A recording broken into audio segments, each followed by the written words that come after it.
កងស្ថិតក្នុងចិត្តខ្ញុំជាឋានស្រួលសុខជារំសាងសានសុខុមដែលខ្ញុំស្នេ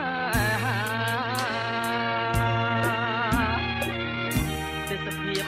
ទាំងឡាយផ្សព្វផ្សាយគុណធាគឺជាគ្រឿងអលង្ការមករចនា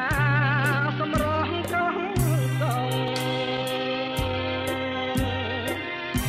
ស្រមៃដូចស្ថិតនាឋានកែណោនារីភូមិឋានបវរតុបតែងលម្អដូចកង្កោកពេលពងទុំលើស្បាទូកសែនសំត្រឹងត្រង់សង់វែងរលើបរលងទាំងភោផងដោយកែនរីជាប់ចិត្តកយគុណអរុនរៀងរាំង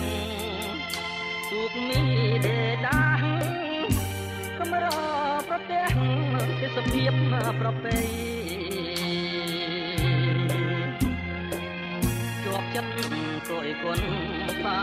យ័នសម័យរលករលេងចាំងរស្មី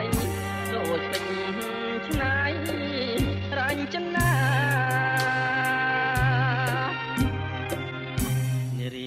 ស្លៀងពាំងឆ្លងពណ៌គ្រប់យ៉ាង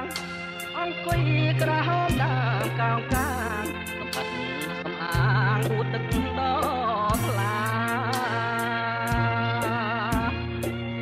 ខ្លះស្លៀងពាក់ខ្លីអាវស្ដើងសង្ហាពីអផាត់មកប៉ះកាយាគប់នេត្រាបុប្ផាកងកង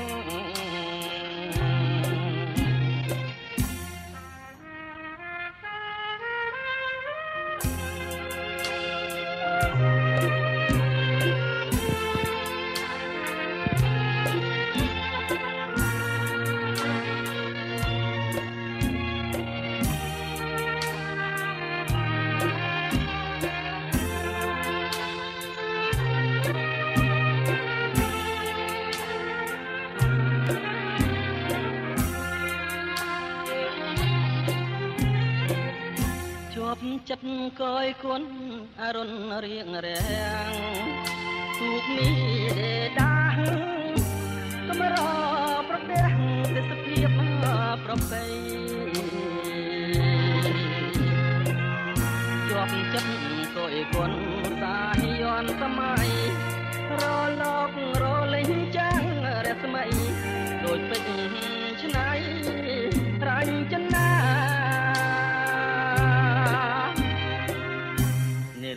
ស្លៀកពាក់ឆ្លោះពណ៌ក្រុមយ៉ាងអង្គុយក្រហមដើមកោងកាងសម្បត្តិសំអាងអួតទឹកដល់ថ្លា